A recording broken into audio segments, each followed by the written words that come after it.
شاید اسی لیے اس کے دور میں بدماشوں کے گروہ پھل پھول رہے تھے، شہر کا ماحول تباہ کر رہے تھے، خون ریزی میں مصروف تھے، مگر ان کی کوئی خاص سرکوبی ہوتی دکھائی نہیں دیتی تھی۔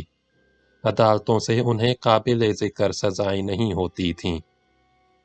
اسے دوبارہ منتخب کرانے کے لیے مافیائی گروہ سب سے زیادہ سرگرم تھے۔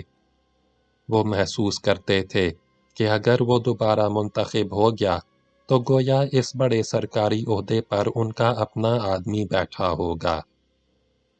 اسی چکر میں وہ عارضی طور پر اپنی آپس کی دشمنیاں بھی بھول گئے تھے۔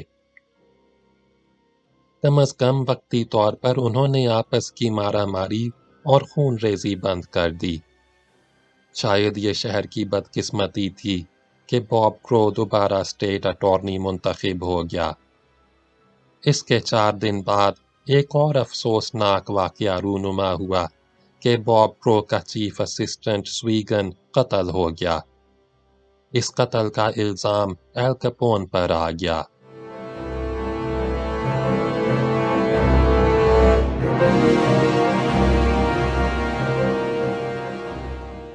باب نمبر 12 اگلی ویڈیو میں سنیں۔